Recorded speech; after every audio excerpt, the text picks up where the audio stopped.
สบายดีทุกคนสำหรับคลิปวิดีโอนี้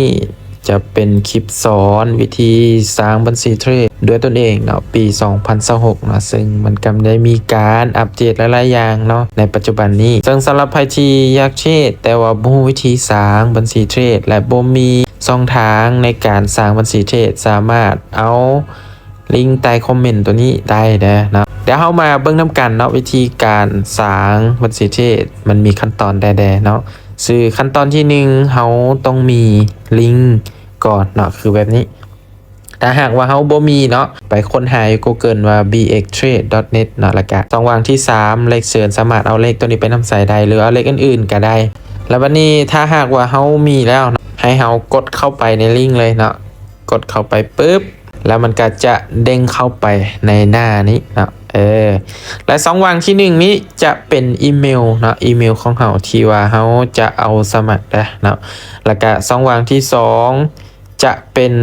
รหัสผ่านของอีเมลเราเนาะแล้วก็ตัวที่3ก็สิเป็นรหัสผ่านอีกเนาะในการคอนเฟิร์มรหัสของเรา2เทื่อเนาะสำนี้ในการสร้างบัญชีเทรดปึ๊บสังเกตได้ใส่เข้าไปเรียบร้อยเนาะทางอีเมลและก็รหัสผ่านของอีเมลเนาะ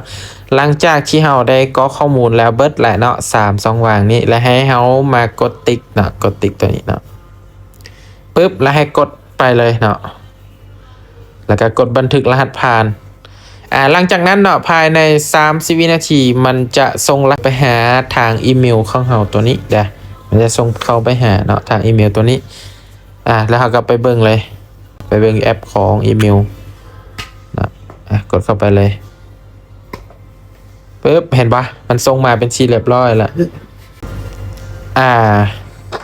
activate now เนาะให้เรากดเข้าไปปึ๊บมันจะเข้าสู่ระบบเลย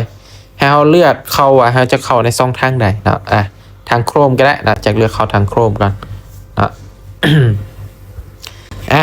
ก็ชื่อว่าตอนนี้ยืนยันสำเร็จเป็นที่เรียบร้อยเนาะยืนยันสำเร็จเป็นที่เรียบร้อยแล้วเนาะ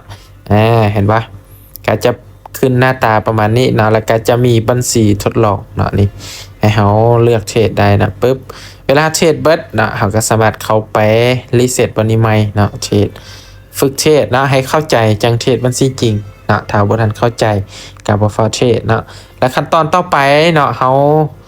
จะมีการเปิด2สั้นเพื่อป้องกันไว้เนาะเดี๋ยวจะเฮ็ดคลิปใน EP ต่อไปนะสำหรับคลิปวิดีโอนี้เนาะสำหรับการสมัครเทรดนะในปี2026นี้โดยตนเองก็จะมีประมาณนี้เนาะถ้าว่ามาคลิปถ้าว่าเข้าใจง่ายก็อย่าลืมกดติดตามกันเนาะ